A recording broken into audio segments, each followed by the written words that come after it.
What's going on, everybody? What's up? What's up? So glad to see everybody in here. Just trying to get some final things set up here on the live. So glad everybody made it in here. I do appreciate it. You may notice that I am by myself tonight. Not hard to see. But my better half will be here shortly. So thank you so much for coming in. If you haven't had a chance yet, make sure you hit that thumbs up on your way in. But also, make sure you say hello.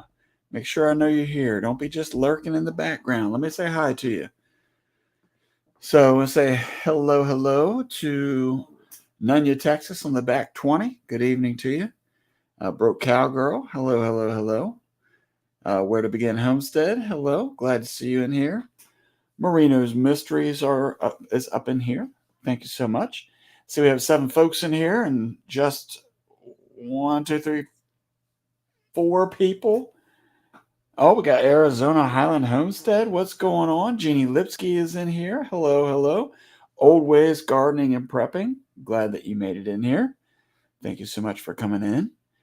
Welcome to my Cape Cod life. So glad that you're in here. Do appreciate that. Cool Gamer. What's up in here? Sharon Bland, the one and only. Well, maybe not the one and only, but at least one Sharon Bland. Thank you so much. That's my mama, in case anybody didn't know. So glad that you are in here, Mom. Man, it's been. I feel like it's been quite some time since we've had a live, and we miss coming in to see everybody. We miss everybody's conversations and just kind of being able to meet up with the homesteading world. And maybe even if you're not in the homesteading and you're just here because you like to see Monica and I act like a bunch of idiots, you found us, you came to the right place. So thanks so much for coming in. Monica will be here shortly. She is tied up doing some other things. Fridays are becoming a very busy time for us. And I know you may be thinking, well, wait a minute, it's Thursday, so I don't know what the deal is. But Friday mornings, early morning, Monica and the kids got to get up. They got a homeschooling group that they're involved in. And you've heard Monica talk about that quite a bit. As a matter of fact, I'm going to be honest with you. The classes that she has done, talking about conspiracy, talking about strange history, these are classes that people are really, really digging into, especially the kids. To see them being taught is an awesome thing. And you know, the awesome thing is that it's just like everything else in life. If we just do a little bit of research, we'll be able to figure out the answers we're looking for.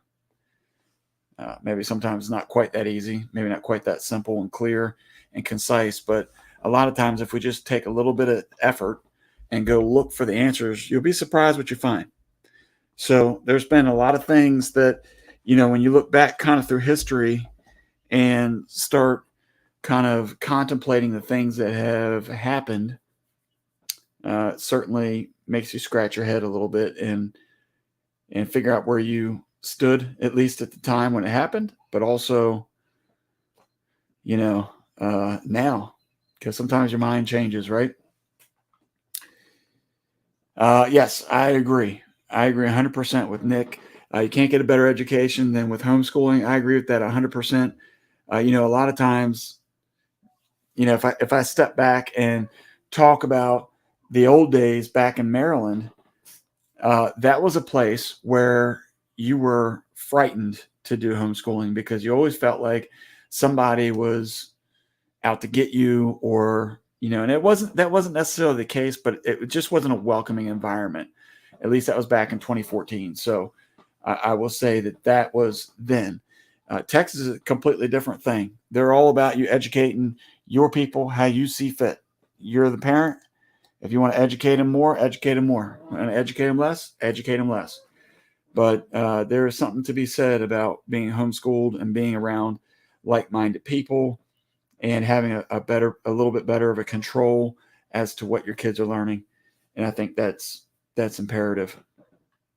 Let's see, we got Little Ridge Farm in here. What's going on? So good to see you up in here tonight. I wanted to read this real quick. over Old Ways Gardening and Prepping. We're doing good. It's been rough for a few days. Our prayers are out to you and your family. I know that I've seen, I know that I don't always comment, but I've certainly seen some of your posts, and your frustrations are understood. But just continue to trust in the Lord, and the Lord will make your path seen straight and give you a good direction where you need to go. So, yes, continue to pray for them. Yes, Maryland is definitely, something very interesting. So, well, I'll talk about that in a minute, but let's see. Yes, Arizona is a lot like Texas. They truly are. They truly are. One of the funny things was years ago, especially with my oldest, not knowing exactly what to teach as far as homeschooling or how strict to be or learning your way as you start the process of homeschooling. One of the things that was interesting was in the Awana group, which is a kids program through church here. I think it's international, but one of the kids that helped one of my younger boys, one of the leaders, was accepted into the Air Force Academy. And I thought that was really cool, but to find out that he was also homeschooled was even cooler. And so one of the things I asked to the mother was, how did the Air Force take the fact that he was homeschooled, which obviously they didn't have a problem with it, or they wouldn't have given him a full ride. But the interesting thing about that was she said that the military likes, and a lot of colleges like, homeschoolers because they are very analytical and very logical in their problem solving processes or processes. I don't know. See, I wasn't homeschooled, so I'm not that smart. Let's see. Yeah. So, see who else we got in here. Anybody new pop in here? All right. Looks like Nick's got some. Okay. I guess that's Nick that is delivering some lambs. That's pretty cool. We've also had several new babies here on the farm. We've had a couple calves, which most of you who follow us are seeing the shorts that we're posting. Doing more shorts actually leads to less full-length videos, I've learned. So it's kind of 6 in one hand, half a dozen in the other, as to how you go about trying to grow your channel. And then, of course, we've also had the latest video, which was, or one, not latest, but 2 nights ago, last night, I guess I should say, we posted a video. So Monica and I went away for a few days up into Maryland to surprise my brother for his birthday party. Couple weeks after his birthday, but it was a birthday party specifically for his birthday, and had a lot of fun. It was very interesting. But while we were gone, we went from having 1 turkey to having 21 chicks when we came back. And when I say 1 turkey, I mean he's just a couple weeks old, and we hatched him out. None of the other eggs hatched that were in the incubators, and he was the lone turkey. And Monica was saying, well, why don't we give him away to somebody that can spend a little bit more time with him, or put him with other chicks, or what have you. And, one of the things that we've shot for on the past couple of years is having 1 turkey per month. In other words, we're looking for 12 turkeys to be able to process throughout the year. So we have our mamas, we have our Tom, and then all the other ones are basically for eating. Now, when we only had the 1, we were getting a little bit worried because, turkeys don't lay all year. They only lay certain portions of the year. And we were really getting concerned. Well, all of a sudden, a couple turkeys disappeared. Now, last year we had the same problem, and we were able to go out and about and do like a little, what is that called? A scavenger hunt, we were doing a scavenger hunt around the street up in front of our house, different parts of the property where we've had turkeys hide. And we wound up finding one in a kayak. We found one in between some 55-gallon drums that we use for water catchment. We found one across the street and down the way a little bit. And all of them had eggs that they were laying on. Now, if any of you have hatched out birds, you know that if you disrupt their nest, typically they won't lay back on it, or at least that's our experience.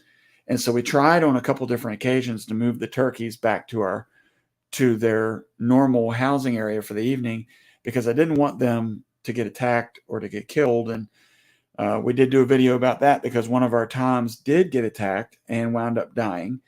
And then we had a female that basically had the same situation. This was one that was hiding from us across the street. And we actually believe that our dogs saved the turkey, because one morning, very early in the morning, the dogs were going berserko. And we let them out of the house. It's probably about 2-3 o'clock in the morning. Let them out of the house, and off they went. And the next morning, Monica had found a pile of feathers out in the street. And we just figured that the turkey was dead, but thankfully she wasn't. So she was another mama that had I think she had 6, 8 eggs, something like that, underneath of her. And then the other eggs that have just been laid, but they're not, the mamas aren't laying on them. So we wound up gathering all these eggs, and we wound up having so many in the house that Monica bought a whole nother incubator to try to hatch out as many as we could. And the idea was to take at least the 12 that we need so that we can have enough for the entire year. And then we also wanted to hatch out some additionals and then sell them. And then that way, once we sell them, then we can make our money back off of the incubator that we just purchased. So we have a game plan put together. So hopefully it won't be any money out of our pocket. And we'll see how that goes. As I said, we have 21 right now that are thriving, which is great, because turkeys don't always thrive. Sometimes they're just about the dumbest bird you can find. So Gwen's asking a question about the peacock. So we did a couple of videos about the peacock. This peacock came up in our property, and I mean, it perched up in one of the trees. The dogs were watching it. The cats were looking at it. Even the humans, aka my people, were out there just staring at this thing. And it was pretty cool. But no, it finally wound up moving on, and I was glad for it, because they're not very nice at all. And I heard that anyway, but I figured I'd try. So good. Awesome to see some new calves, both bulls, both black. Our farm grew again. That's awesome. That's always good. And then I'm always kind of split between having bulls and heifers, because obviously the heifers you can use to continue to grow your farm if you're trying to grow your herd. But if you're on the other side and you're just looking for meat to grow out to process, then of course it's typically better to go after the boys. They grow a little bit faster, a little bit heavier. Let's see. We got one heifer that was born in December. That's awesome. Let's see. Yep. We're definitely getting. There you go.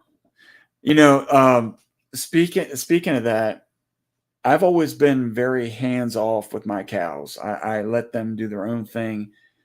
And one of the later videos that we've done here, I actually had to help this mama. This is the first time I've heard about it. I've heard how you need to be prepared. And for the most part, I was prepared. I mean, it was a successful birth that we were able to help with. But this calf was a monster. If you haven't seen it yet, go check that video out. But normally I let them go. And Monica's more of, I don't want to say hands-on. She's not touching them, but she's definitely kind of watching. Whereas I'm just like, they'll be fine. So about a week after that ginormous calf was born, she was heading around the way to go pick one of the kids up from work. And as she got around the corner going towards that area, she found a cow that it definitely died during the process of delivery. And it was kind of sad to see because you saw the mama, which was bloated at this point in time, and the baby was basically just a skeleton, and all the birds had already picked it clean. But ironically, the umbilical cord was still connected from the baby over inside the mama. And it kind of just made me realize how important it really is to make sure you're watching. And I thought about that. Obviously, it's different when you have a homestead or a ranch where it's big and you can't see everything that's going on, or you can't get to the place where they are. I can only imagine how much more nerve wracking it is to wait and see, who made it, who didn't, things like that. Anyway, let's see what else we got here. Yeah, we have had so much rain, which I am not complaining about. We have been able to gather, collect, if you will, all the water, the rainwater. We were able to fill all of our bins, get ready for our garden. And then now we're able to refill. I haven't been able to check the totes yet to see if they're filled up, but they probably are, as much rain as we've gotten. So Jesus Loving Homesteaders in here. Yes, it's been a while. Thank you so much for coming in here. Appreciate it. If you guys haven't had a chance, by the way, also I was perusing, if you will, some shorts today, and Jesus Loving Homesteader had quite a few that I hadn't seen, so I don't know if they were just new or on the one, I think I checked the date and I thought it was today. I could be wrong. But anyway, they had some really, really interesting content over there on some of their shorts. You need to go check that out. One of them was about the onion, and I can't remember what they're called, Egyptian creeping onion or something like that. That was definitely cool.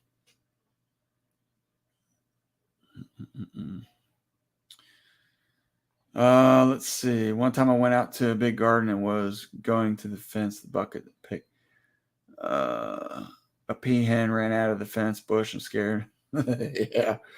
Them thinking peacocks or something else. Yeah. So we've only been calving for 6 years, I think is what it is. This is the first time I've really ever caught, I think. Maybe 2, maybe it's the second one where I've caught from start to finish. Let's see. I had to keep a close eye on that one calved. She was the first time heifer.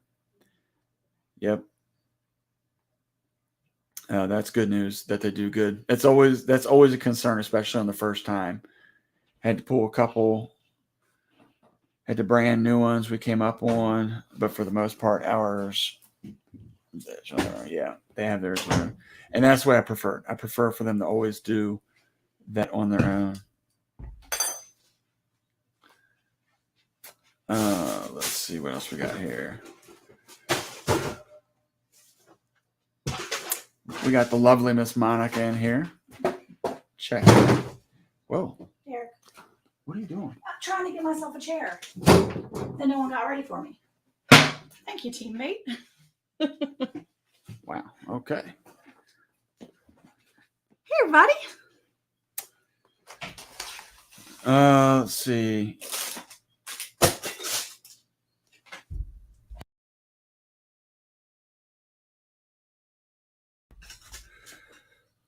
All right, let's see. Yeah, sometimes it is.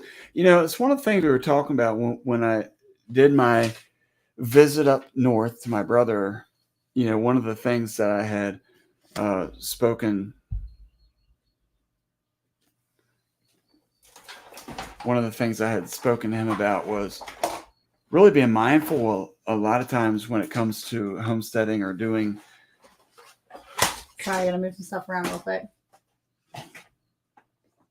Doing things when it comes to your farm, about making sure you do what fits what you're doing.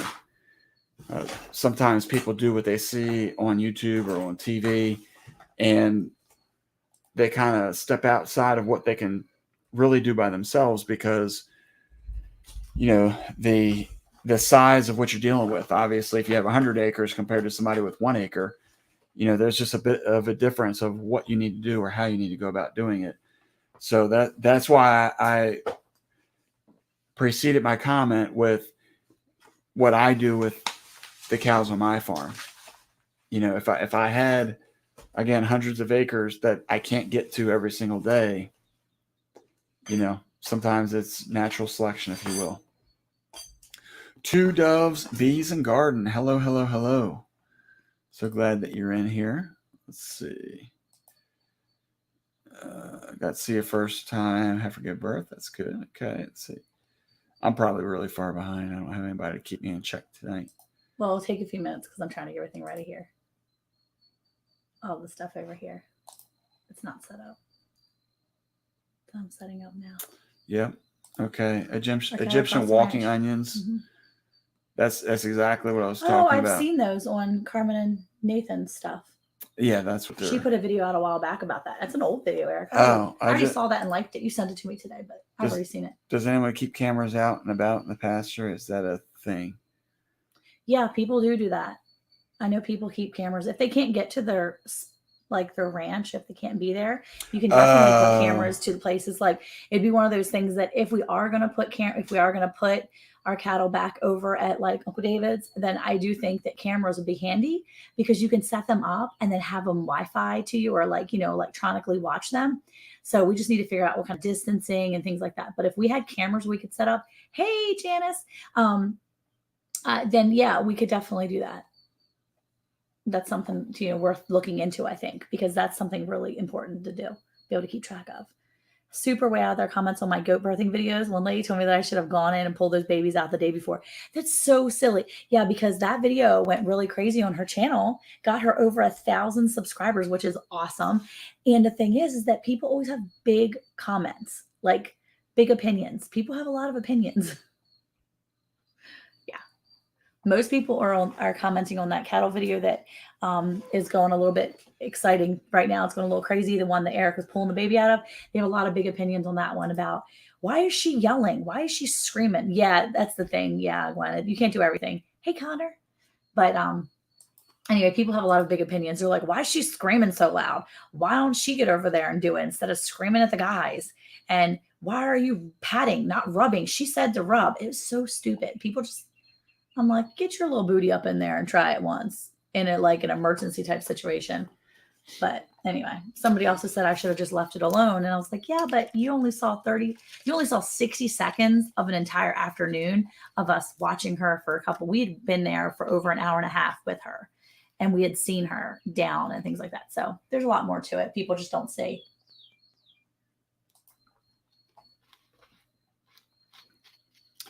Yeah, I think that's the thing that you have to remember, especially if you're on here and you're a... Yeah. She. Oh yeah, I remember. They put a clip. Yeah, she put that video up. Did you put it on Instagram and YouTube? Because I saw it on Instagram, and people had some opinions. That's for sure. I mean, they were not very happy with you. Thank you, Connor. I appreciate that, buddy. Yeah. Well, let's see if I can get to our stuff. There we go. So yeah, I was going to say that's one thing that you definitely have to learn when you have a video that does pretty well, is to make sure that you're prepared that maybe it won't be great comments. Yeah. So that you are, how do you say, you just don't let your feelings get hurt, put it that way. Where do we come to? So are we allowed to post birthing videos? Because I got the whole heifer turn into a cow on tape. I mean, look, we posted the birthing short and it didn't get flagged for anything. I don't even know how we marked it for they didn't ask us how to mark it. They just monetized it and we went on with it. So that's the one that's doing pretty good too. I catch blowback over how I lose my fish. Yeah, right? Everybody has such big opinions. It's so funny. Everybody does things differently, and that's okay. Yeah, no, I would say if you want a reference point where to begin, Homestead, if you go and look at our video, if you do it by popularity on the shorts, it's the number 2 right now of our videos. So that's the easy way to find it. But if you look at that, you'll see the So graphic you see the whole thing. material, I Yeah, guess you because could at say. first Jocelyn was sitting there with her on the ground while the baby was kind of like coming out. He was kind of stuck. Yeah, yeah, that's right. Broke Cowgirl said. Gwen says that YouTube didn't have any issues with my goat birthing videos. So she had a lot of babies born on her farm. A lot of babies. Yeah, it can't hurt to try and see. I mean, sometimes it can hurt to try, so I guess you got to be careful, but I don't think it's a bad thing. I think it's something that a lot of people are interested in and seeing, and it's helpful to have that out there because there may be someone that sees your video and is like, "Oh, okay." Because I'll never forget the first time I ever saw one of our cows give birth. Um, I had just watched a video that Aaron over at Bramble Hill posted, and apparently toad's a bad word. That's so crazy. Aaron at Bramble Hill Homestead. Is it Homestead? Bramble Hill Homestead. Anyway, she posted a video about how she had to help her cow. She had to pull a cow. And I was so nervous that I was gonna have to do that. And so I called her and she was like, "You're fine, just watch it." And she talked me through it, which was really cool. But I had just seen that video, so I felt like that video really gave me some guidance and some help. So you never know what your video will do for someone else that's in that situation. Well, I also say so. Ours was not labeled as educational; it was labeled as animal, Pets and pets animals. and animals. So Yeah. That one video, I don't it know. took off better than I thought. Yeah, you never know what's going to hit and what's not going to hit. I mean, it's kind of like luck of the draw at this point. I mean, we just put up videos and say, okay, here's part of our life, and there you go. Hey, Andy, how are you? What did he say? Just curious, what made you all decide to make the lifestyle change? Is it what you expected? Oh man, that's a deep question. Uh, the lifestyle change was based upon us wanting to know what we were consuming. And when we were in Maryland, and this is how I know this gentleman here is through Maryland, but when we were in Maryland, um, we started with chicken eggs and Mm-hmm. a garden. After doing a garden and feeling like we could do more, and also just wanted to make sure that we again knew what we were producing or what we were eating, in which the only way you can really do that is by raising your own food, is what kind of led to the idea of, hey, let's do this. So what I would say is that what I expected, uh I don't know, what would you say? Is it what I expected? Yeah. I had no expectations. I'm pretty easy. For the most part, I feel like I don't have very high expectations with certain things. I guess I just don't know what to expect. So I don't expect anything. Maybe I'm a pessimist because I guess I always think the worst is going to happen, hope for the best. But honestly, I didn't have any expectations. It's hard. It's fun. It's very rewarding watching the babies out there. I was out there this morning and we were doing some stuff, and one of the kids was like, "Hey mom, remember that Muscovy that was underneath of the chicken house?" And I was like, "Yeah, I already put that one up." Was like, he's like, "Yeah, she's got babies." And here she comes walking out with her 5 little Muscovy babies. And they're the cutest little things you've ever seen. And we didn't do anything like that. We just kind of feed her and watch her, and she does her own thing. And I don't know, those little moments like that make it any of the hard stuff better because it's just so cool to see God just doing his thing, and we're just kind of alongside of it, walking alongside. Yeah, and I actually asked you that on purpose because I don't think I honestly had any expectation either. I didn't really know what to expect, I guess, mainly because, that like when you look at Gwen, where she said that they started with cows, but she was raised around cattle, so it wasn't like it Yeah. was something surprising to her. All this, I mean, from cattle to hogs, I don't know if my grandparents ever raised rabbits or anything like that, but chickens and stuff like that. That was all stuff back in the day that they all raised because there wasn't the grocery stores that they were running to. My grandfather was born in 1904 or something like that. So, but I never experienced that because he was too old by the time I got old enough to understand to, to what he was doing. He wasn't doing it anymore. See, But chicken's a gateway. True. Well, see, I think some of it for us was back in Maryland when we lived in our townhome. We really wanted to start paying attention to what was in our food because we were noticing some issues with our children. Well, thank you for popping in. We appreciate you. We wanted to start changing up some diet issues for our kids. My daughter had eczema real bad, so I really wanted to try and see if some of the diet that we were having, things we were eating, I wanted to kind of control that a little more. So we started watching what we were eating. Eric really just kind of went to a full paleo diet. We noticed some autoimmune issues, so we kind of really scaled back on a lot of things. I started making my own bread because now it wasn't sourdough, but it was one of those things that I knew what I was going into it at least, and I knew I wasn't adding dairy into it when there was dairy in a lot of the bread out there, and I wanted to take my daughter off of dairy. So there were a lot of things going on. And I really wanted to try to cut out some of the junk. And so when we started a garden, that really helped with that. Plus, then we got some chickens. I'll never forget, we had 5 little chickens. My sister named one of them. One of them was hers. And then the 4 of them were ours. We raised them in our kitchen of our 2-story townhome. We raised them in a, tote, a Rubbermaid tote until they were able to like fly out and they were kind of fully feathered.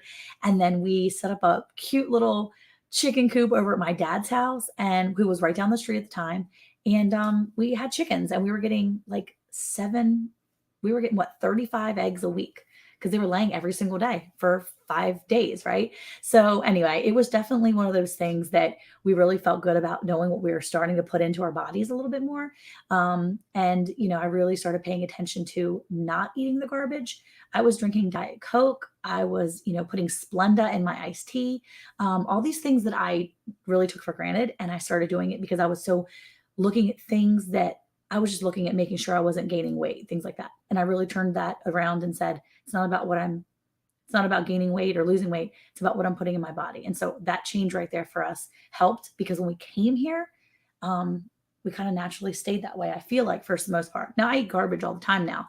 And I probably shouldn't, but that's the season of life that started this out. And I think it made the transition here a little bit easier for me because I already knew how to make bread.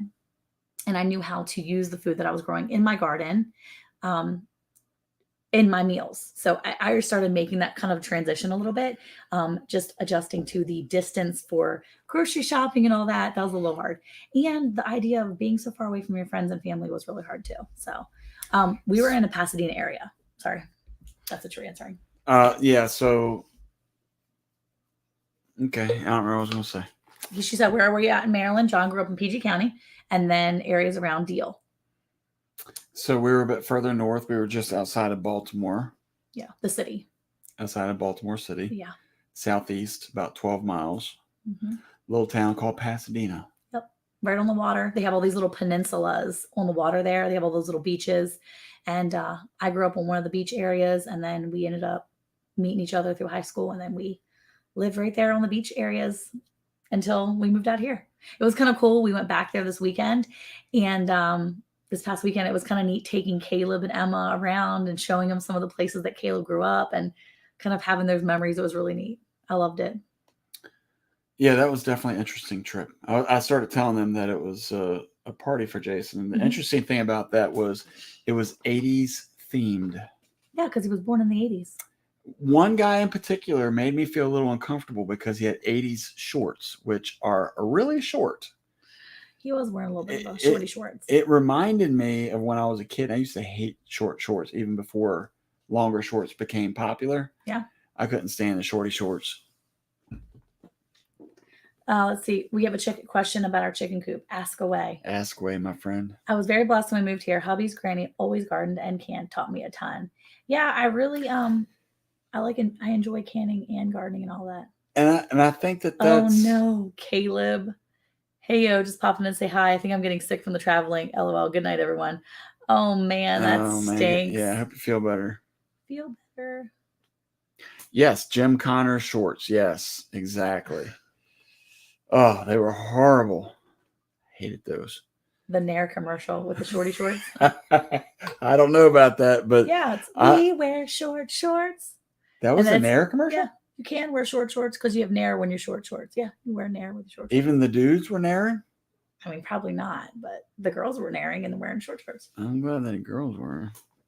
Oh, that's so funny. Did you paint the chicken coop to look like a KFC restaurant? No, we didn't. That The is chicken funny. coop that we have now happens to be red, like a KFC restaurant. However, the chicken coop that we got now was a freebie that I found online, and I begged Eric to go get it for me. And he was like, I do not want to go get this chicken coop. It's going to be awkward and it's going to be heavy. And I was like, please, it's huge. But it served a really good purpose for the past few years. So I'm super thankful he did that.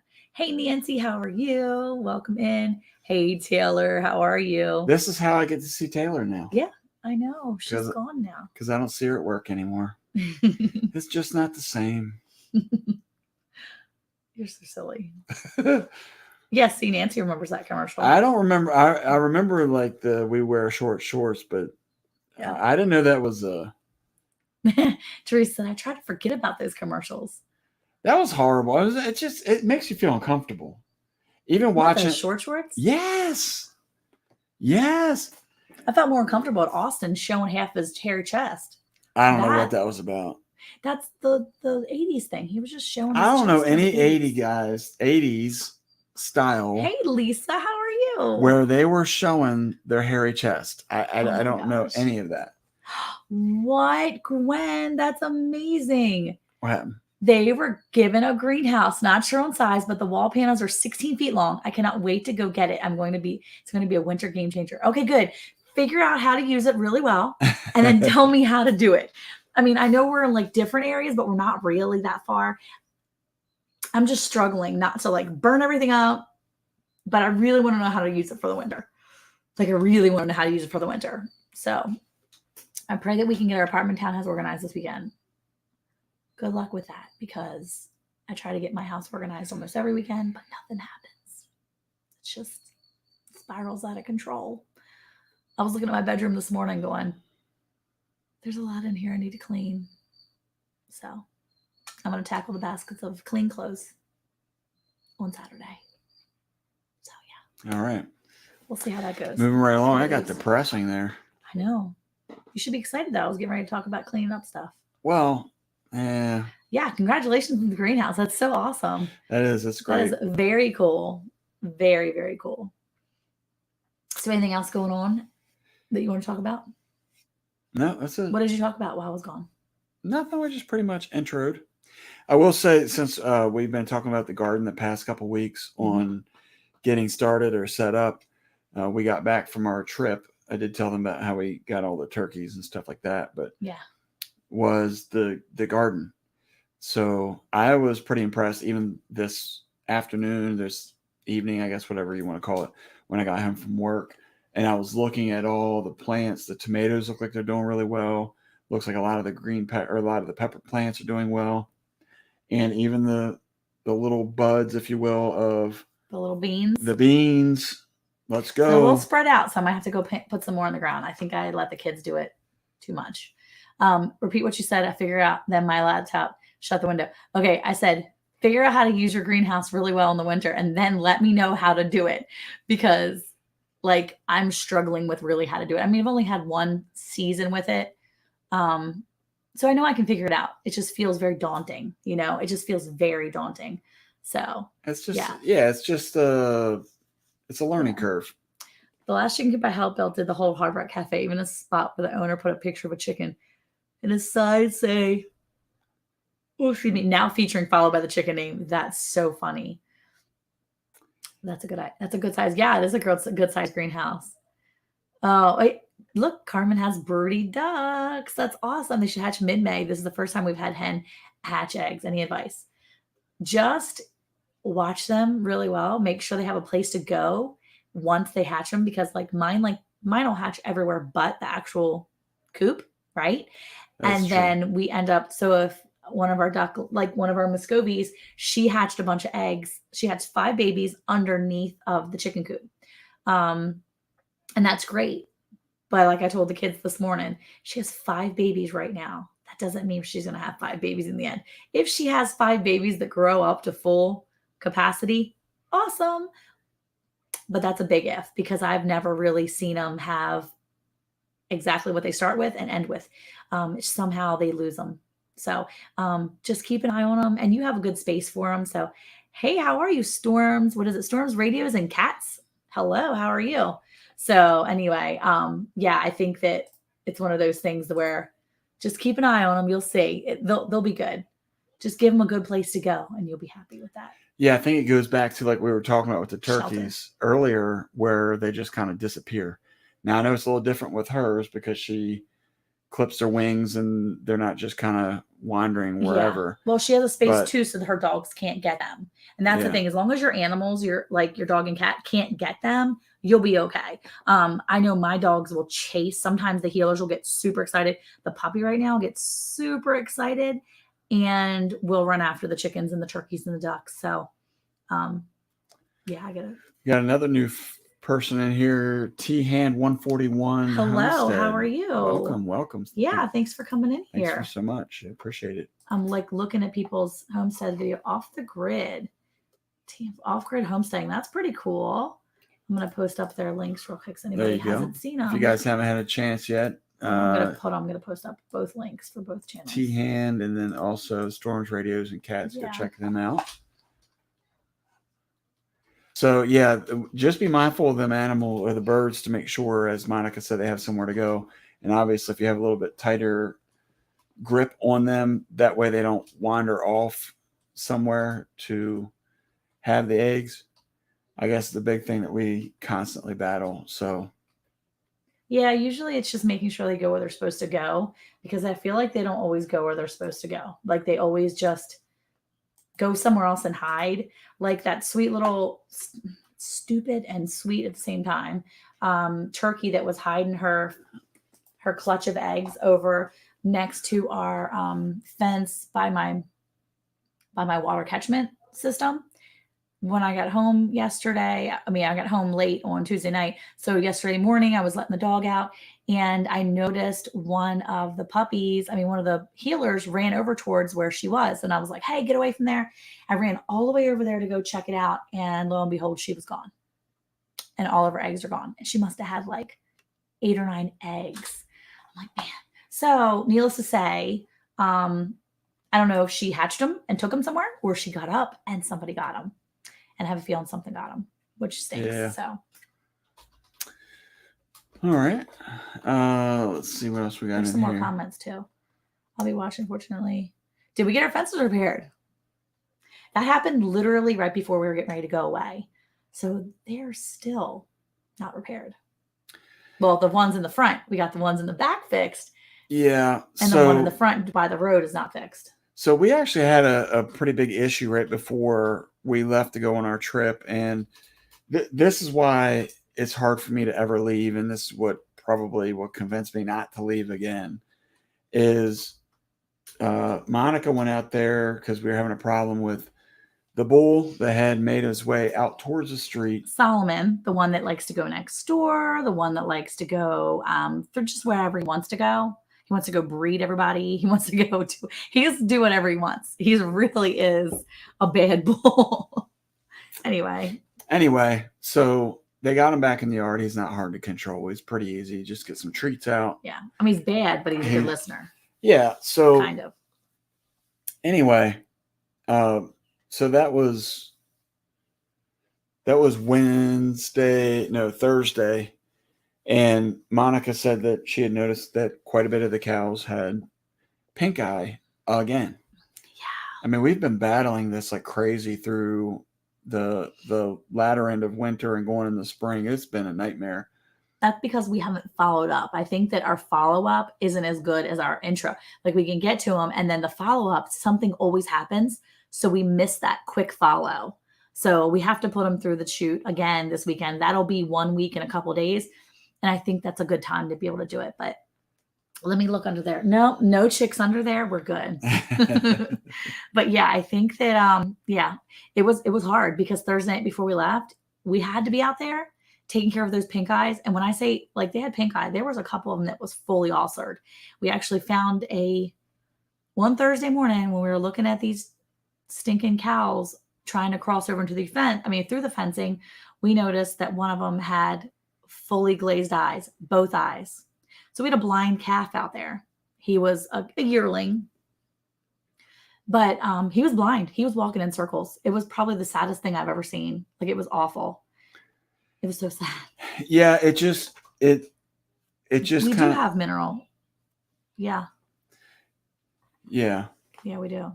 So, that's the thing is, so we had to fight that. So I got home Thursday, and we basically ran. I went out to double check what Monica thought she saw, and she was accurate in thinking that it was as bad as it was. So we ran all the cows through the chute, and because we were leaving Friday or Saturday morning, but extremely early, we basically didn't have any time on Friday to do it. Because Friday was So also Simeon's birthday. One of our boys yeah, turned so it was 9 on Friday. one of our boys' birthdays. So that was like the only time that we had, and Yeah. so we worked from 6:30 until 10:30 at night. And I'll look up. as hard of a work as that is, Mhm. that's one of those things that when you do that will always resonate with the kids. They're always going to remember that, working hard through the night. And that's what I told them is we're going to be out here until we finish. And that was at 10:30 at night. But everybody was a great help. They were troopers. They didn't quit or complain. We just did what Some we had. did quit, but most didn't. Well, they complain. were little.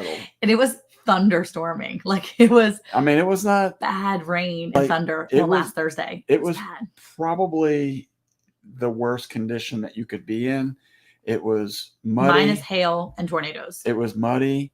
It was raining. It was lots of lightning that was basically overhead. We're standing in water, standing next to the steel poles, but you just had to get it done. Yeah. So we sat out there, we worked on it. Yeah. And then, of course, Friday, we had a limited time to try to finish prepping things before we left for our trip. We had to load up, which means we had to load up the blind cow, get him loaded into the trailer, arranged for our wonderful family and friends to come pick up the Hobbs over at Hobbs Dirt Ranch. Came over Saturday morning and picked up the cow that was they came and picked up that bull calf that was in the trailer, ready to go so we could go to butcher Saturday morning because we were gone. We had to leave our house by 3:15 to get on the road. In the morning. Yeah, in the morning. So they came over, I guess it was about 7:30, 8 o'clock, and took him all the way up to Sulphur Springs. It was a lot. It was a lot going on. So yeah, it was a lot. I'm gonna look that up, Gwen. The loose mineral, because that's something that if it's, I mean, I'm sure that our feed store has it. But if it's something that's it might be worth putting out there to see if it'll help with that type of, like boosting their immune system. Yeah. Yeah. Loose minerals. I see it right there. Okay. I will talk to my feed store lady and my feed store guys that live in my house and see if they have any loose mineral. I see it right here. So, the trace mineral bag, is that what it is? Like the loose. Oh, I see what you said too. What did you say? The Purina Wind Rainstorm mineral. Okay. I'll look that up. Yeah. Thank you. I appreciate that. Because it's always good to know if we can do something else for them. We're always up for learning more about them. I think that's the most important part is when you have animals, you have to always be ready to learn more about your animals and know how to care for them better. So yeah. Yeah, there's a mineral along with it to keep grasslands mowed and the usual pink eye vaccine. Well, see, we have the pink eye stuff taken care of. And we do put eye treatment in their eyes. We have the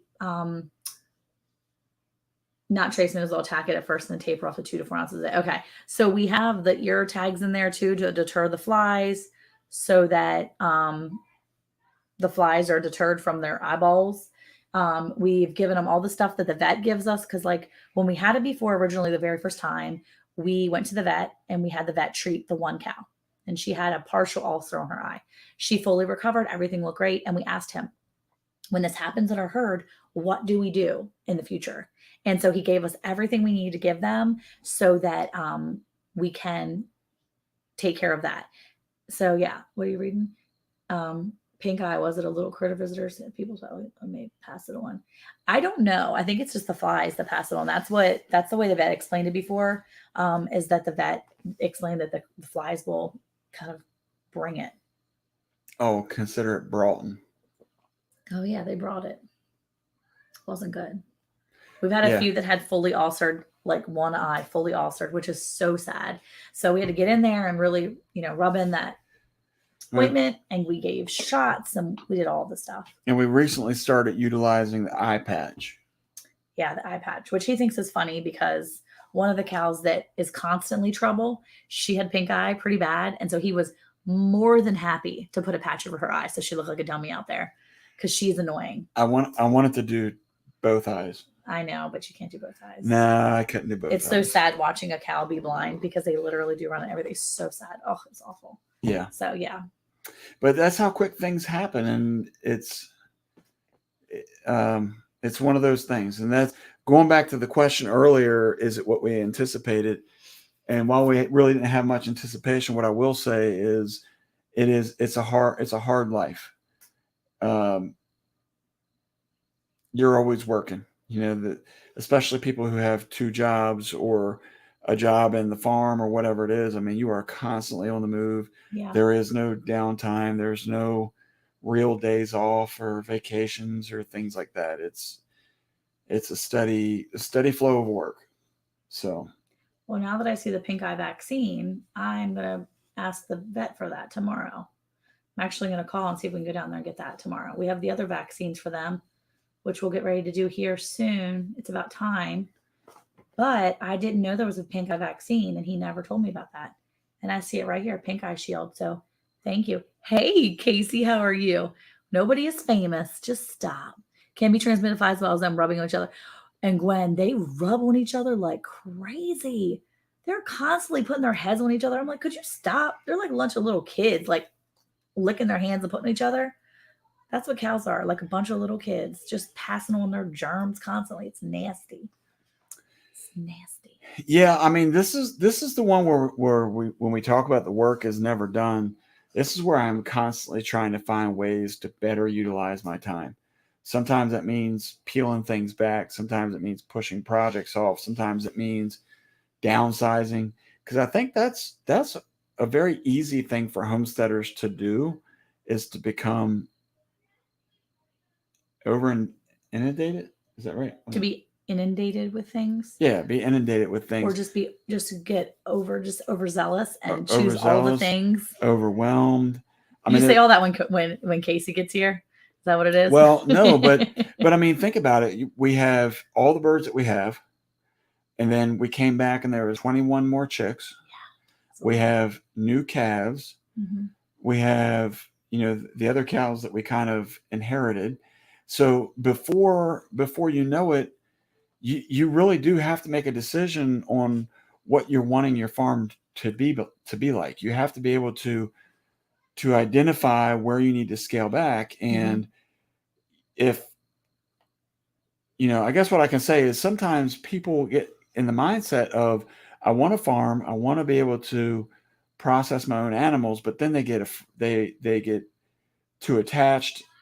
They can't process. I mean, we've had a lot of those comments here recently, and you get in this mode of now you are more like a rescue than you are a homestead. Yeah. And you're putting out tons of money for feed, and you're putting out tons of time for care. I mean, well, it's one thing if you are a rescue and that's what you want to put your time into. Well, no, I mean, if that's the goal of what you're doing, that's fine. But if your goal is to be self-sustaining or to be a homestead that raises some of your own food, maybe not all, but some of your own food, then you have to be prepared to make those tough decisions and make it happen. Yeah, I agree.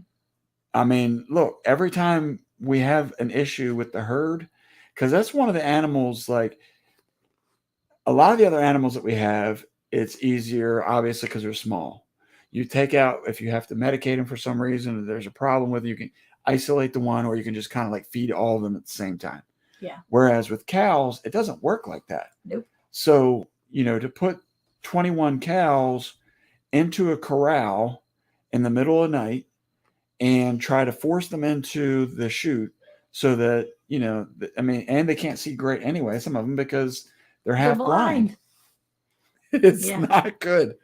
That was a rough night for sure. It's hard, but those are the times where it's not what you anticipated, but you're willing to put the work in because the end result is what you're looking for. The end result is, I want to be able to raise my own food and know what I'm putting in my own body. Yeah. And if this is what we have to do, then this is what we're going to have to do. Bye, Teresa. Have a good night. Yeah. Well, you told everybody how we got all the turkeys, Yeah. that it was a combination of Yes. incubation and deadbeat mom. Teen mom pregnancies. She's just a deadbeat mom. Oh, just deadbeat. Yeah. Got it. Gee, can we just put y'all's live on national TV? Everything I was saying is so well needed. Viewers, listen to these two. If I can say from anything, it'd be these two. Get out of here. You're so silly. Listen, learn, and go forward. Go for war. Casey, we don't promote war. We're a peaceful people. Look at our stuff back there. Stupid. All of our junk back there. I just like threw stuff down. That's what happens when you're sitting all day painting that stuff. Oh, forward. Oh, forward. Thankfully, I've not had any issues with urine scald on buck legs. Yeah, that's not something we ever had to deal with because we ain't be dealing with them steaky old bucks. Nope. Knock on wood. Yeah, Siri stinks. Yeah, you know. Wait, let's see. What did he say? That's never been a problem for me. And I raise a critter. I can eat them later, so I can go do it from start to finish. Yeah. I mean, some people can. Look, and some people can and some people can't. And that's completely okay if you can't. And sometimes it's really hard to make the separation. I will say, saying goodbye to a few of our animals has been really difficult for me. Not enough to like stop the train or stop the truck from taking off, from the house here. But wait, is that why you were laying on the driveway the other day? You didn't want me to take them? No. If I was going to stop anybody, I already gave Peter 2 reprieves. Okay. He was the one I was really having trouble getting rid of. But I think sometimes though, that when you have that hard time to get rid of an animal that you're supposed to take for your family, I feel like sometimes God gives you that knowledge that it's okay to do it, because like I was really feeling guilty about taking Peter in. I did not want to take Peter the pig into process. I was feeling so bad because I was like, man, he's like a pet. He's like our baby. I can't do it. And then I watched him get like kind of aggressive with Eric and kind of get like grumpy with some of the kids. And I was like, okay, he's a farm animal, Monica. He's not your baby anymore. He's not your sweet little pig that's eating, flaming hot Cheetos out of your hands anymore. Because at the kid's wedding in 2021, he was like a novelty. He would sit and he would eat flaming hot Cheetos out of my hands. And everybody was like, oh my gosh, he's the cutest thing. And I'm like, I know, he's so cute. He was like my pet. But when he's, 400 pounds, he's not a pet anymore. And it's harder to kind of control that. So yeah, if you're putting a snack in your hand and he's getting ready to take your hand as the snack, that's a problem. Oh yeah, no, Peter. Yeah, I can't think of Peter for president. No, he was a good boy, but he tastes even better. That's for sure. It's weird because people say that all the people that have had since we've brought Peter the pig home as hams and all the stuff, everybody that's tasted that pork has said that they're like, this is the best, whatever, insert whatever that meat is. This is the best bacon you've had in a while. Oh, excuse me. Sorry, Milton. This is the best ham we've had in a while. This is the best, whatever. They've said it each time. And I'm like, that's Peter the pig. I really think he was just loved so much. They tasted better. Oh, really? I do. Okay. Or it could be the flaming hot Cheetos that did it. We should just feed all of our pigs flaming hot Cheetos. That was his treats, okay? That was his snacks. I know. I'm sorry, Gwen. I've been so tired the past couple of days. I'm trying to catch up from my weekend. We look good in a tie-dye t-shirt and rose-colored sunglasses, the whole 90s hippies look. Thank you. Yeah. Oh, wait. He will look good in the rose-colored, the whole hippie. Yeah, he probably would. He probably with his like beard, with the hippies look. I know it's been. You think my beard looks like a hippie beard? Will it make you trim it? I love hippies. Well, good, because you're going to a hippies party in 2 weeks. So there you go. Or a week and a half. What is up with these themed parties? I know. Why can we not just have regular parties? Why does it have to be themed now? Is what it is. Especially if it's themes that I don't like. For the 60s look, yeah, he would. Yeah, I'm not a big 80s themed person. I don't like the 70s. I don't like the 60s. I don't know. Okay, well, since we're talking about the theme stuff. Apparently, I don't like much of anything. I guess not. Okay, so we went to the birthday party this weekend. It was your brother's 40th. Very big. Oh, sorry, guys. Very big party, very big like number, very exciting to celebrate. What is your most memorable birthday party or birthday? Do you have one? What is your most memorable birthday or birthday party? Are you asking me or are you asking? I'm asking them. Asking the chat. Asking the chat. Or I'm asking you. And I'm asking you. If we ever have pigs, they're going to get lots of peppers. I love jalapeno bacon. I'm telling you what. And they do like peppers too. Not hot peppers. Sometimes they do.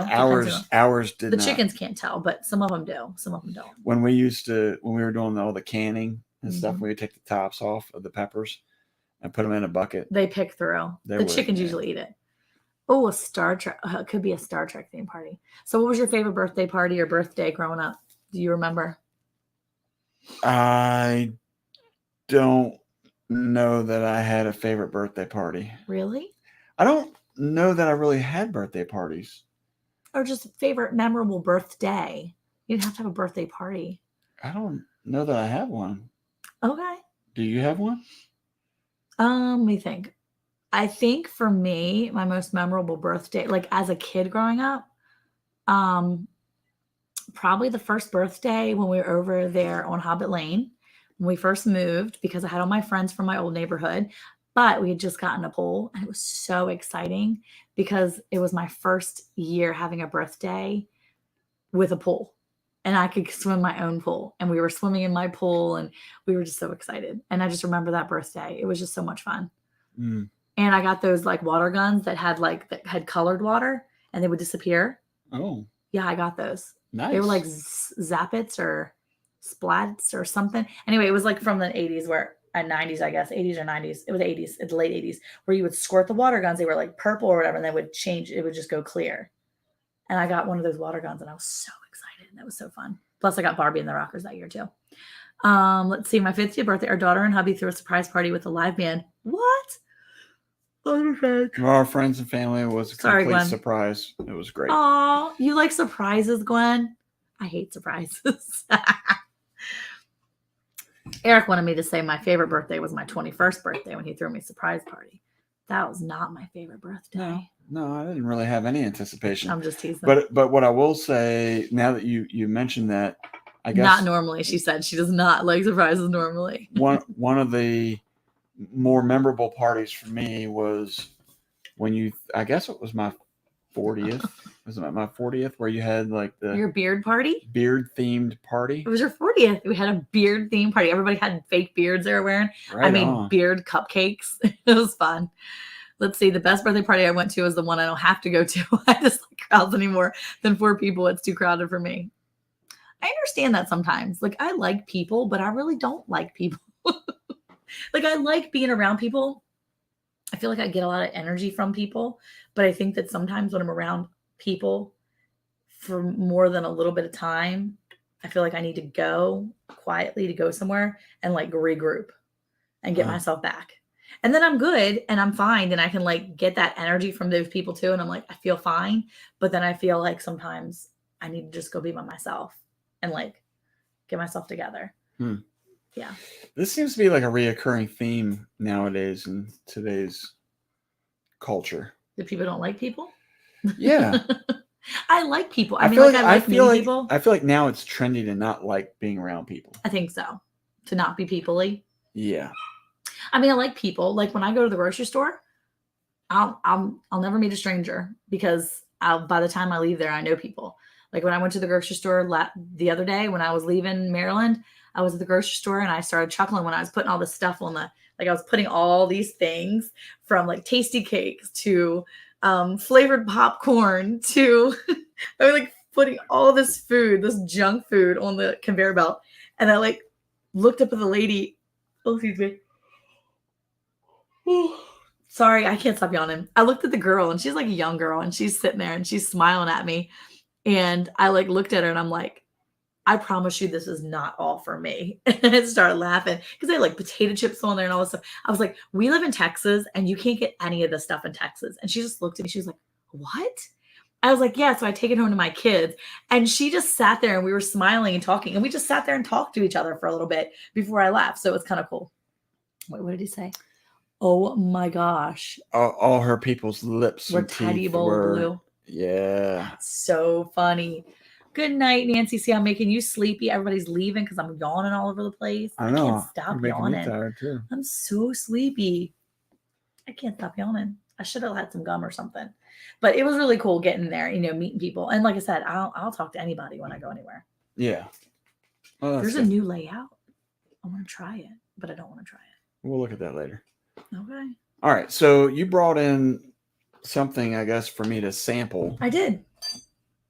So my sister-in-law and my sister-in-law and brother-in-law, they have 3 kids. And when we got to Texas and we got to Maryland, I noticed that several of their kids, are you yawning? No. Oh, some in your eye? Now I'm yawning because you're asking me. No, my eyes are dry or something. Anyway, so they have allergies, and my sweet nephew, the middle one of the 3, he started with some he was really congested and is having a really hard time, and so she was like, "I need to find some local honey," and I was like, "I know somebody." So I'm gonna put their information after we're finishing it. I'm gonna go back and I'm actually gonna put a link in our description box for this particular honey, but he is a local guy in Maryland. Not that you guys are all there, but if you're looking for honey that's just good, this is the honey that's there. But this is also from Maryland, and it's raw wildflower honey. So they always say, get your local honey. It'll help you with allergies. So they got the honey, and we went and got a couple honeys, and it was so funny. It was the cutest thing because my niece, who was like 6, took a spoonful of honey, and immediately she was like, I feel so much better. I was like, of course you do. Immediately you feel better. Wait, storms, radios, and cats. Where do we have? It's dumping the rain now. Wow. Oh, y'all be safe wherever you are. Where are you? Storms, radios, and cats. I don't know where you are. I haven't seen. I'm looking. I only just pulled up your thing before. I wonder where you are, where it's raining real hard. Oh, Kentucky? Live in Kentucky, maybe? Kentucky? It must be raining up there. All honey is wildflower honey. It just depends on the area as to what flowers. Got it. Okay. Well, this smells delicious, and I taste it. It actually smells as sweet as it is. So I tasted it today. It was very good. It was very sweet. So I brought some out here for Eric. This is sweeter than normal? I feel like it's different. So the last honey we bought online was from the Green Acre, which was from up there in, was it Michigan? No, Minnesota. No. Well, Michigan. He's in Michigan. I believe it's Michigan, yeah. Yeah. So anyway, his honey tastes a little different than this. So I guess it's the area that they raise it in. So anyway. Yeah, it's all the flowers that they're. Yeah, but local honey is really good for those with allergies. Exactly. So anyway, it was really cute because immediately my niece was like, I feel so much better. But it does. It always coats and it tastes, anyway, it tastes very good. I mean, obviously it's not local to us anymore, but it's kind of neat to be able to know the people. And these are friends of ours that we we were friends of ours with when we were in Maryland, and we grew up with their sons playing baseball. So you guys are interested in some honey from Maryland, you can go to kvbeekeeping.com. He actually you can follow him on Instagram too. It's kind of cool. He removes swarmed hives from people's homes and places like that. And so he's pretty awesome. Really, really nice family. I love them. Do people put honey in their coffee? I feel like I asked this before. So. It's one of the things we have in our to-do plans, a honey tasting in the garden. I even bought honey when we were in Italy. Ooh, see, I have honey from Two Doves Bees and Gardens. That's some good stuff. I took it into my class a couple weeks ago and asked the kids if they wanted to taste the stuff with the propolis, and they were like, it was so good though. I like it. Didn't we win some stuff? No, we bought it. Oh, we bought it. It was very good. But yeah, I used that this past winter when I was sick and stuff. Yeah, we did a hive removal, a new peach orchard. The honey tasted like peaches. What? This definitely does taste different. This is, yeah, isn't it neat? It is different. Kind of different. It smells actually. Now smell it again. It actually smells like it tastes. Yeah, it's almost like you can smell the sweetness. I'm not normally one for honey, but this is actually really good.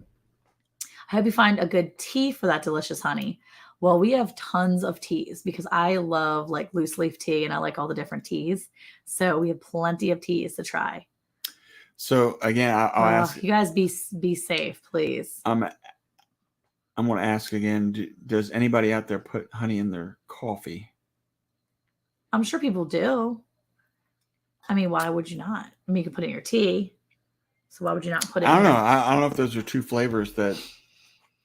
I don't know. Some people really don't like honey. I feel like people that say they don't like honey should continue to try it from different places because they definitely have a different flavor. Like my sister-in-law Amy was like, she's like, I don't like honey. And I'm like, I still feel like you should try it from different places because it definitely takes on a different flavor depending on where you get it from. Oh, so Gwen she said she tried honey in her coffee, but she didn't care for it. And then I buy Amish honey when I can. I store-bought garbage is horrible. Yeah, I agree. The little teddy bears.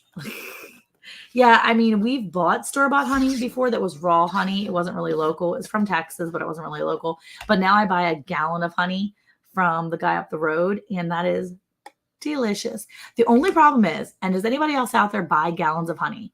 Because the problem I have is that before I can use it, it starts to crystallize at the bottom half of it. So now I'm wondering if when I get it from him, I get it in a gallon jug. Should I just go ahead and separate it into, not these, but like in jars, quart like jars, mason jars or something? Yeah, the quart mason jars.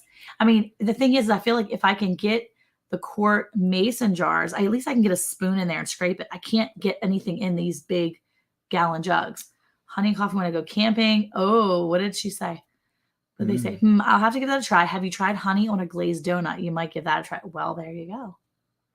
We normally don't eat donuts that often. However, when we went to Maryland, we ate like every donut we could find. I probably had a good dozen by myself. I only had like 3, but okay. Don't brag. Don't brag. We tried different donuts from different places, and let me just tell you, it was like all the food we couldn't remember. All the food that we wanted that we couldn't get here that we remembered. It was so good there. We literally ate everything. Like we ate our way through Maryland this past weekend. Yes.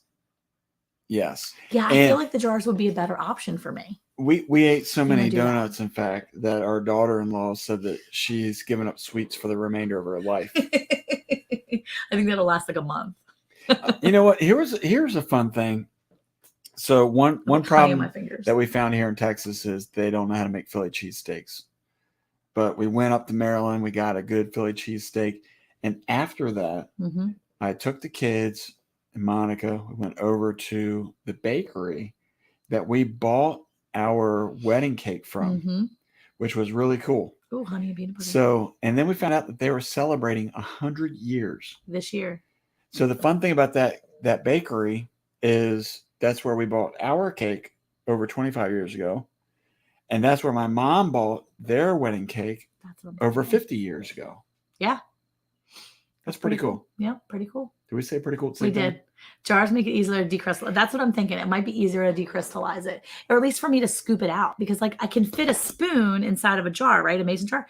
But the spout on this like gallon jug is like this big.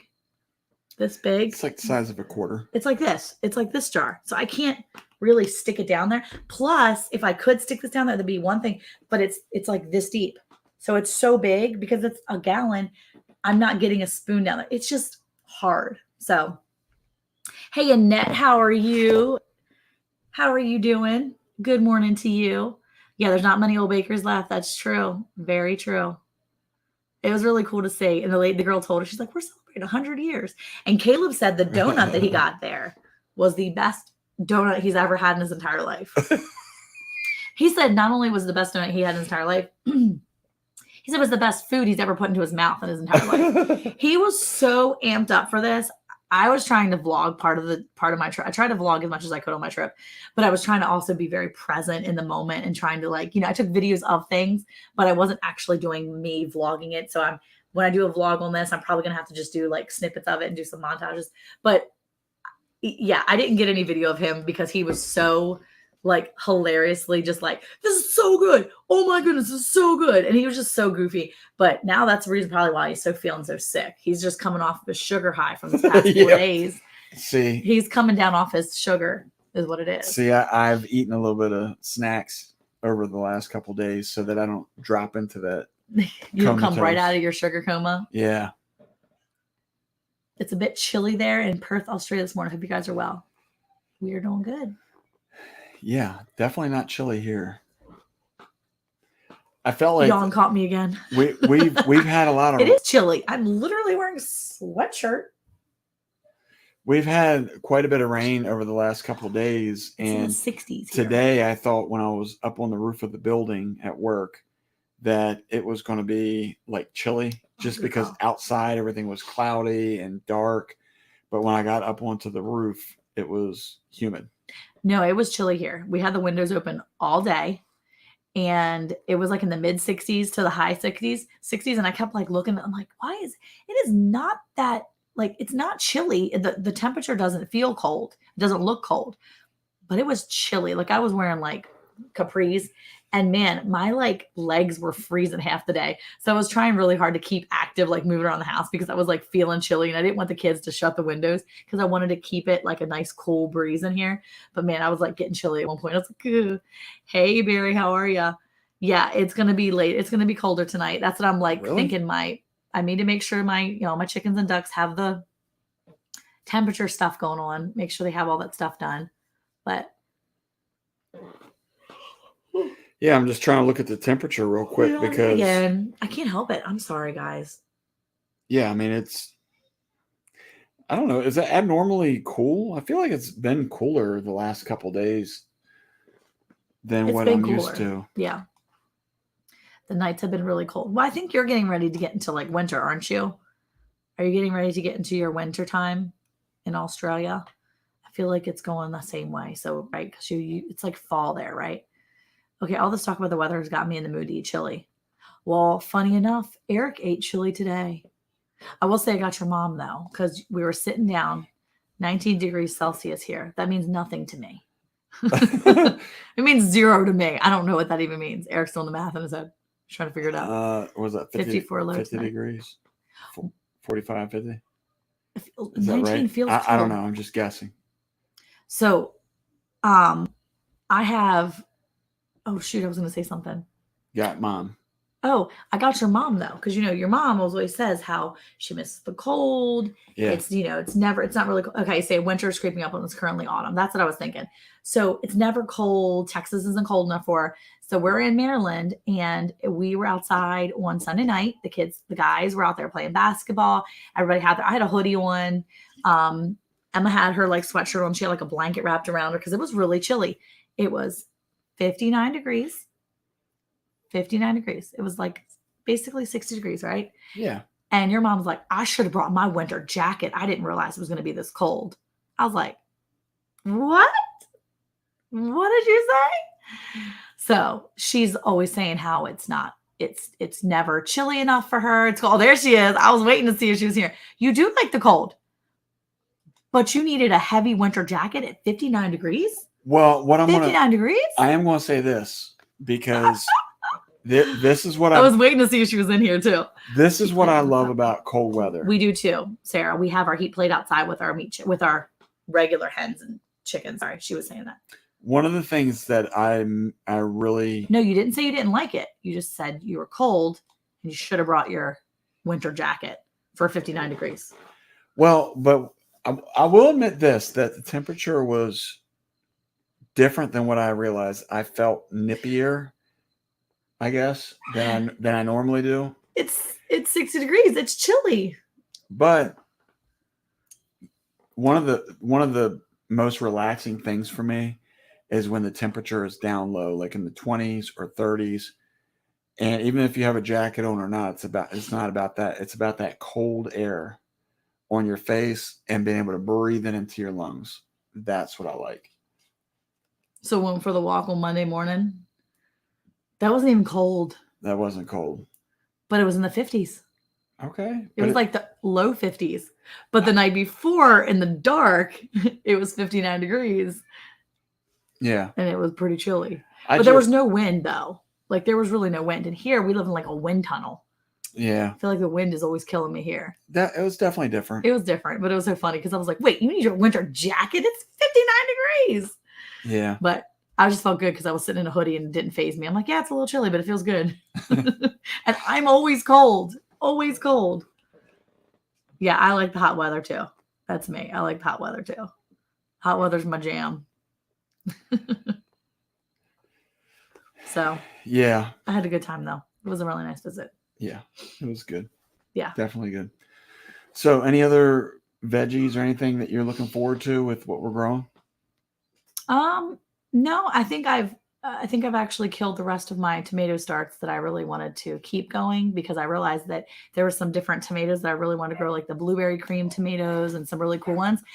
And when I left, I forgot to make sure the kids got into the greenhouse to water. So they haven't been watered in 4 days, 5 days. They weren't watered in 5 days. So that stinks. But because I was thinking I could maybe grow one or two of those in like a pot up by our house. Yeah. Because we already planted like all of our tomatoes and everything's looking pretty good. But it just, depends. I don't know. Right now, I'm excited to get through the next couple weeks. I want to get through homeschool stuff. I want to get through drama club stuff. I want to get through that so I can start focusing on gardening and farm duties. Yeah. Especially when it's a triple digits of hot weather. See, I don't mind that. I don't know what's enjoyable about that. I like sitting out in the garden. We have a breeze here. So even when it's a hot breeze, I don't like the AC. I don't like sitting inside in the AC. I don't like the bills that the AC brings. I don't like anything about that part of it. But I really like the being out. That's what I do. That's what I do like about the heat. I don't like any of the other stuff that brings the all that. But I do like the heat of sitting out. I just like sitting outside in the sun and soaking in that heat. I don't know. I like it. So, hey, Square County Homestead, how are you? You don't think maybe you're anemic or something, do you? I'm just trying to figure out. I mean, I don't know who in their right mind wants to sit in triple digits. Right there. Desert goat. Well, I don't know Desert Goat enough to say that he's got it all together. I don't know. Maybe my gosh. Let's see. I don't know. I don't know I don't know what to say. No. I just, when you someone's straight breathing on you. No, that's not the same. And that's especially over in Arizona. Different. When I traveled to Arizona, as soon as you step, isn't that like a dry heat though? Yes, as soon as you step out of the air conditioning, it's like you're stepping into an oven. It's that dry. Mm-hmm. Now, in fairness, I've been told by residents in Arizona that heat is basically 3 months. Outside of that, it's like shorts weather all year round. Okay. I don't know. Shorts weather is good. Is it worth it? For me, wear shorts? No. I don't know. I wear jeans all year, so I don't even wear shorts in the heat. Yeah. So. Yeah. I can't unless I use some Nair on my legs. You wear shorts all the time. Mississippi heat's unbearable. Yeah, I imagine that's the choking heat, the choking humidity heat. Oh my probably. Goodness. I don't know. Look, when we drive to my mom's over in South Carolina. We drive through Mississippi, through Alabama, through Louisiana, all that, through Georgia, all those. Yeah. Louisiana, Mississippi, Alabama, Georgia, get into South Carolina. And honestly, yeah, he wears short shorts. He wears short shorts. Anyway. That's Gear Grind. What's up, man? Yeah. Hey, how you doing? We were just talking about the Nair earlier. You missed it. But yeah, we drove through there in the end of July and in August. And honestly, it wasn't bad. We were outside walking around and we went to, we were in Mississippi, we were in Vicksburg walking around town. And I mean, it was only one afternoon. So I'm sure that it's definitely different, but if you're living there, but we enjoyed it. Do you remember back in Maryland though, when it was that hot and you had to like run from the house to the car and hurry to get the air conditioner on, or else you would be drenched in sweat? I mean, do you remember that? Yeah, probably. Okay. But here in Texas, no, it's not. It's different. It's not like that here. But I'm also not going into stores all the time. It's different. Them love bugs are a bit. It's different for me too. Good, thanks. You're usually here by the time I get home. Well, we're here. No, I mean, it's different because in Maryland, when I was going places, I was going to stores and to places where I would see a lot of people. Here, I don't really go anywhere like that. I stay home most of the time. And if I'm going outside, I'm going to work in my garden and I don't care what I look like. Yeah. I mean, like in Maryland, I never wore tank tops, and here I wear tank tops. I mean, that's the advantage of being in Texas is if you are in the shade of a tree, typically you're pretty good. Yeah. The sun is where it really beats you up. But when you're in these humid states, like all the Gulf, being down 90% humidity. Oh yeah. I mean, that's just that's ridiculous because you got to like run back in Maryland. You would have to run, get in the car, get the air conditioner as fast as you could, or else you're going to have sweat stains by the time you got to work. Yeah. Which was a little bit embarrassing when you show up at 6, 7 o'clock in the morning and you're already sweated out, you know? Well, I think that's one of the things people didn't realize too, because people when we moved here, they were like, "Oh, you don't know what it's like here. The humidity is crazy here." And I'm like, "People, we came from like the Chesapeake Bay area. We lived on Yeah. the water. It was humid. Yeah. It was definitely humid there." So yeah. For sure. But that's exactly right. See, you sweat out all the bad stuff in the hot weather. Well, and Your that's pores are getting cleaned so. out. Do you remember that movie, Biloxi Blues? I do not. What was the guy that? You're asking me about a movie. I don't remember. No, what I'm was? not gonna remember the guy. I'm trying to think of the movie from the 80s. The guy, Ferris Bueller's Day Off. Matthew Broderick. Yep. Anyway, I think he was the one that Inspector that was in Biloxi Blues, and in that movie, it seemed like they were sweating all the time, and that's exactly how I like envision myself being in a condition like that. Yeah.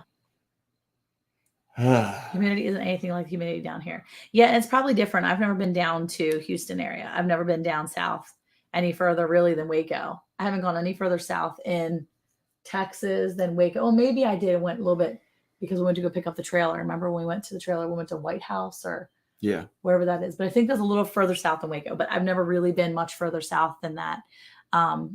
So that's something that I definitely haven't. But I have gone through Louisiana, Mississippi, Alabama, Georgia, all of them.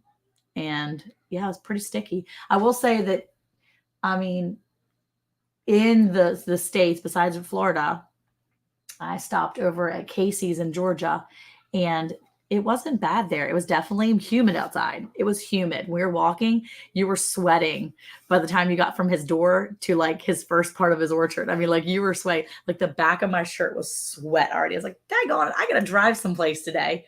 But again, I was also not at home. So it's one of those things that if I'm home, it's a little different. I don't mind that weather when I'm home because I don't have anywhere else to go. And I don't mind just going to my garden in 100-degree weather. Is that anything like the movie Beach Blanket Bingo or the TV show Happy Days? If we're talking about Biloxi Blues, I don't really remember the premise other than he was in the military on a base over in Mississippi. Right there. I've explained it as taking a hot shower and then putting your clothes on without drying off first. There you go.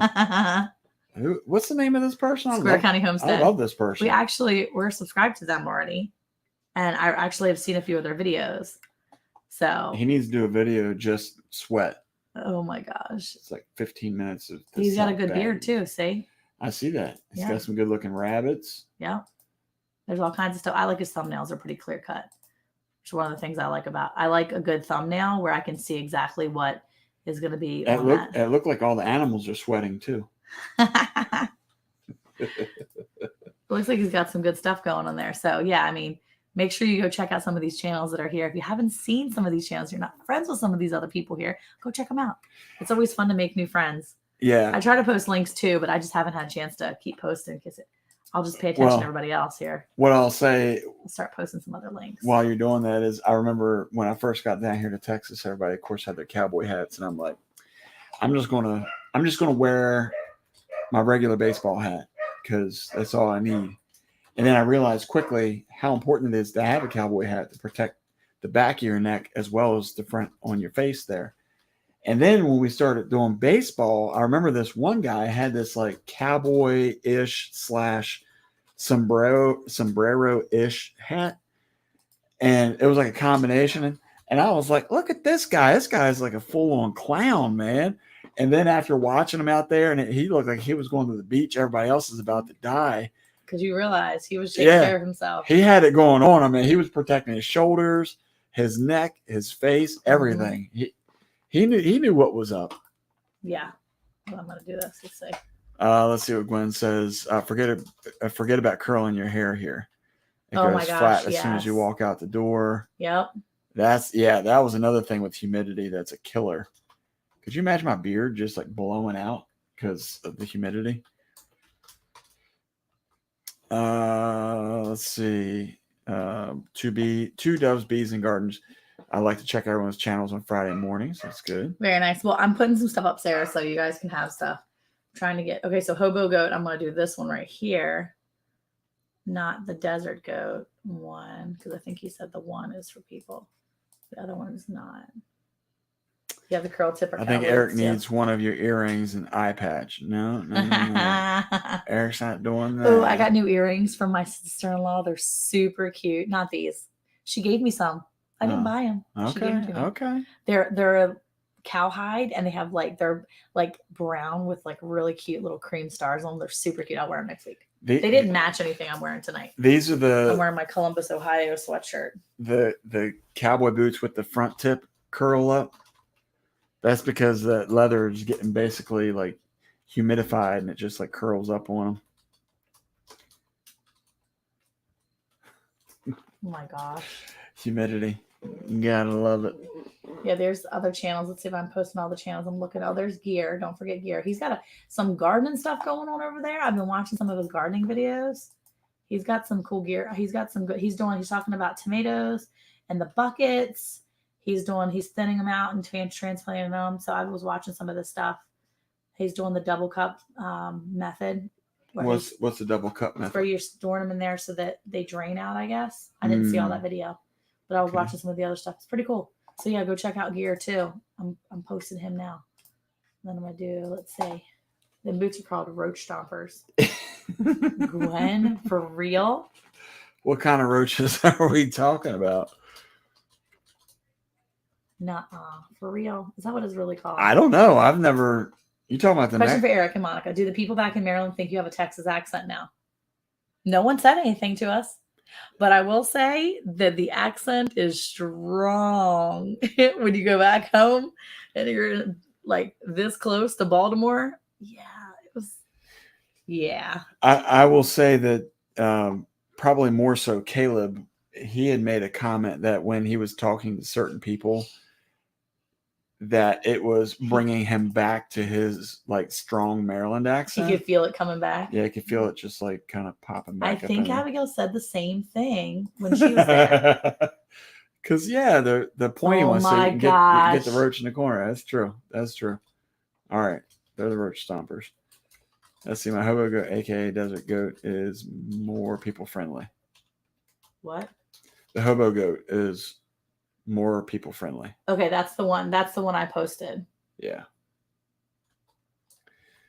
Yeah. Yeah. Certain words. I will say that I don't. Do you find yourself periodically sounding like you're more country? Everybody says I do. I mean, everybody says. No. I'm not saying like certain words like y'all, but I'm saying, are you? I feel like sometimes yes, and the reason why is because of certain things I'll say. I still don't say sell instead of sale. I don't do that, but I listen to Ezekiel talk, and I hear some of the things he says. What does he say? The one that I always tease him about. I don't know. We got to get it out of him though. He says something I always tease him about. And I'm like, oh my gosh, what is that accent? And you said to me the other day, that's Texas. And I was like, oh, that's exactly what it is. That is exactly what it is. Oh, Bear said slower speaking. So yeah, that's definitely a thing for sure. I think it depends. I mean, there was a guy I worked with. He's since retired, but he was just about as country as you could get. He was the guy that would say "yont to." Oh my gosh. Yeah. But he would say certain things, and he did talk slow. It was like waiting for him to get it out was painful sometimes. Yeah. Especially if we had an emergency, and it took him 30 minutes to tell me what he was trying to tell me. Oh my gosh. Let me get rid of these. Click these links here. But I will say, for me, I do hear myself periodically. Well, there you go, Gwen. I guess you are officially what did she say? Part of the country folk. Hey now, we say yont too. Oh my gosh, I love it. Gwen, I feel like is about as country as you're gonna get. Like I feel like she's pretty country. Yeah. She's like the cutest little petitest thing. Like I loved watching her in there with her goats. She was so sweet. She literally went and just left her goat for like a second, like a hot second, came back out. And that mama threw down baby goats left and right. And she was like, well, now you made a mess. And it was just so cute. Just, I felt bad for her. My heart broke for her because I know that she lost a bunch of babies because the mom had the babies without her. And so a few of them died. But it was just the sweetest thing to see her just giving that love and taking care of that baby and that mama after she had been just waiting for these mamas to drop all these babies. But she is like the most petite thing. She's just so cute. Editing my videos when I talk really makes me hear how hicky country I sound. No, I love it. I absolutely love it. I think it's amazing, but it's still on. Yeah, on. It's definitely on. Definitely on. Not on. On. How do I say it? On. On. I like on better. It's definitely there. Monday, Tuesday. Oh, Monday, Tuesday, not Monday, Tuesday. Monday, Tuesday. Well, my mom said she said something about washing something the other day, and I was like I laughed. I didn't do that in front of her because I don't want her feeling so much. She's so cute because she says wash, and I love it. That's like one of my things I like listening to her say, and I'm okay when she says that because I like it. It makes me like feel like I'm home. Like when she says wash, it doesn't bother me at all. I don't say wash, but I like listening to her say it. What did I want to say? Oh yeah, I want to say with that's I was talking to somebody about that the other day about being a redneck. Depending on where you're from is depending on whether or not it's a bad thing. Mm-hmm. So I grew up or worked with a lady Yes, at one point in time that she was from California, and she was a African American lady, and obviously I'm a white guy. I was going to explain that part, but no, but this is back when I had my hair really short, and when she first met me, she thought I was a skinhead. Yeah. Was it Tasha? Slash redneck. Oh my gosh. And of course, in Maryland, rednecks are typically like this generic. I think I'm a cowboy because I have a big truck, or just a truck, I guess I could say. Play loud country music with a cowboy hat and cowboy boots, and it's like, bro, you're like 12 minutes southeast of Baltimore. Settle down. That is so funny. Yeah. Anyway, but I definitely, I think one of the countryest persons I've ever met was a guy after my grandfather had passed away. He came up to the house. Now, this was in the hills of West Virginia. And when I say the hills, I'm talking like out in nowhere land. And, obviously my dad grew up there. I did not. Mm-hmm. I was born there. So I have like a leg up on most people to understand what's being said. Mm-hmm. But anyway, so after my grandfather had passed away, this old guy came up to the house. And he started saying something. I mean, it sounded like he was mumbling. Like, I don't even know what was going on. And after, I just kind of knew that he was, extending his condolences. And so I shook his hand. My dad shook his hand, and he left. And I asked my dad, I said, Dad, what'd that guy just say? And he looked at me and he was like, son, I have no idea. And that's how country that guy was. That's the countryest guy I've ever met. Sorry, I have to send this text out real quick. We have our co-op canceled tomorrow. And all this is going through. So Rare Group Redneck is a very diverse group. Yeah. Anyway. So. Well, I don't know that I have much more to talk about tonight. We might just have to end a little early. Yeah, we might have to. As I was explaining to these folks earlier that on Fridays are a very busy time right now because of the homeschooling and things like that. So. 2 more weeks. Wait, what you say? I had to learn a whole new language for West Texas. It's amazing how different accents are across the state. Yes. It's like different portions of the state are like different states themselves. Yeah. Yeah, for sure. Yeah, it's been really busy. I have 2 more Fridays of homeschool co-op. Well, 3 technically, but 2 more of the play. So tomorrow is our official dress rehearsal, but we're having some stuff going on. So they canceled the Friday Friends co-op itself. And so our co-op is canceled, but they have to keep the dress rehearsal on for drama club. So I just finished the backdrops today. That has been a lot of work. And so we finished the rest of the backdrops. I had some great people pitching and helping me. So tomorrow is our first dress rehearsal for all the kids. I'm super excited and very scared because it's the first time I've ever directed a play from start to finish by myself. And, yeah, It's not going to be good. You'll be fine. You'll be I'm fine. so nervous. You're always And nervous. then next week is the entire thing from start to finish. We're going to be there like all day. And yeah, I'm really excited. So both my Yeah. kids were in drama club in high school. So much fun. It is so much fun when you're not directing it. It's more fun than I It's thought so it was. much more fun. I love watching my kids do this though. It's really brought them out and brought them into a brought them really into a whole new world of how they can express themselves because they never want to do it at first. And then they get into it and they're like, okay, I like my character. I'm going to do it. So I'm excited. I love watching them do it. And this time, my younger boy, not my baby, but the second one, the number 7 boy or number 7th kid, he is in it too. And he actually has a speaking part and he's actually in the play, not just as an ensemble. He's actually got a character. He's on the shirt as his name. Did I put his name on the shirt? Was I able to get it on there? Oh, no, nobody wears dresses. We're not Shakespeare. This is not Shakespeare. We do need to do some sort of collab in this group. Come up with what collab we can do and let me know. Maybe we can talk about that as a topic for next week. There you that go. We can figure out. What kind of collab we can do. Yeah, that'd be Yeah, fun. there you go. I'll post a picture of my daughter on my community page of her on the senior year play and the dress I made for her. Oh, I miss those days. I'll tell you what, I miss the days watching my daughter do her dance. She did competition dance for several years when we first moved here. And that was so much fun. Like so much fun. And then my boys used to play baseball and I loved watching them play baseball. But I will say this dress, I said dress rehearsal.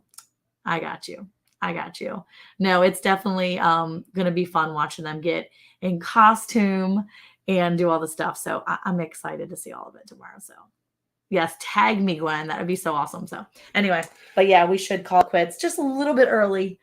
I can go ice my back down. It's a little achy tonight from sitting up on that stupid chair today, painting them boards. I think I was leaning too much. It's a little. It's that gangsta lean. It's a little achy. It was all gangster lean. Gangster lean. All right. Well, Anyway. we really appreciate everybody coming We in do. here. We've had a good time getting back to our friends out here in homesteading world. And We also need to do a giveaway soon, a celebration, but we won't post a huge thing. It's only going to be those who show up in our lives. So keep coming back and checking us out. You may not know it, but we're going to do some giveaways soon because we just hit 11,000 subscribers today. nice work. And we've had over 2 million views on this channel. And we cannot do this without everybody. And you guys that have been here in our lives, awesome. Yeah, I'm excited. So we're going to do some giveaways. So come back next week. Hey, who likes doing good giveaways? Who likes planning giveaways? Farmers' wives do. Yeah. Farmers do. I mean, I like giving stuff away. I do too. I just like to be easy to give away and not have to go to the mailbox and stuff because going to the post office is a lot for me. So yeah, come back. Hey, Miss Ann Dale, you beautiful lady, you. We're getting ready to get out of here. And thank you for saying that. We appreciate you. So we're getting out early tonight. But yeah, we've had a really fun time. Every time I go to Maryland, we hit another milestone. Heading back to Maryland. I'm going to have to go back to Maryland in a few months. There you go. It's been really nice visiting my pop-up. So maybe I'll go back and visit them again and something else will go crazy and viral or something. Good. There you That's go. what I like to see. Have a good night, everybody. Have a great weekend. Take care of yourselves, and we'll see you next Thursday. Next Thursday. Thanks, Gwen. I'll go look. Bye. Bye. See ya. End.